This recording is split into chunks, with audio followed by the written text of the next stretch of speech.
Hi, I'm Colton, the developer on our two-person team, and we're proud to present Curse of Eternity.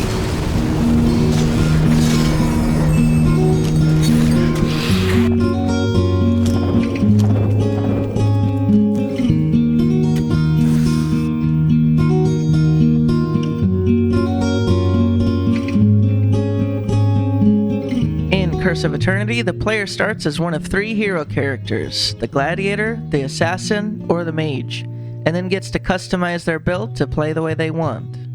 As the player explores the world and defeats enemies, they're rewarded with shards of light, the makeshift currency of the Viridian Empire. Players may use their shards of light to level up at any checkpoint, where they get to pick an attribute and proficiency that best fits their playstyle. For example, this mage uses Curse Hand to slow enemies and make them more vulnerable to magic attacks. Combat in Curse of Eternity is a careful balance of timing, spacing, and managing resources like stamina, arrows, and mage crystals.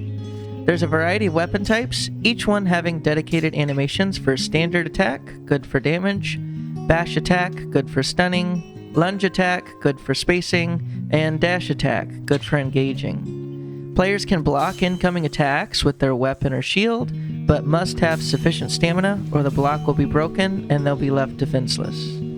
Shields make blocking more effective by blocking more incoming damage and costing less stamina to do so.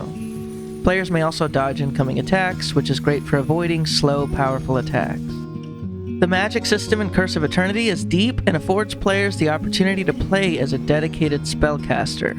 Players discover spells scattered throughout the world and can add them to their favorites wheel. If the player learned the right proficiencies, they can cast the spell. All spells require stamina to cast, just like attacking does. However, if the player casts a spell and doesn't have enough stamina, the spell will consume health instead. Powerful spells like Electrocute might also cost mage crystals, a separate resource that players can acquire through consumable items or by resting at checkpoints if they took the mana font proficiency. There's a big world out there for players to explore, with every nook and cranny packed with loot.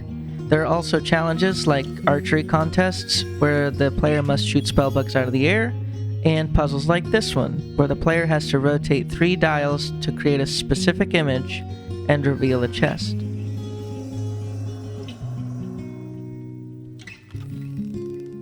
The player's goal in Curse of Eternity is to find and defeat the tyrannical demigoddess Midrata by first finding and defeating her 3 strongest guardians. On their journey, the player will find the world is filled with lore telling the origins of the 3 protagonists, Midrata herself, and the common folk that walked the world before Midrata's ascension. Thanks for taking time to check out Curse of Eternity.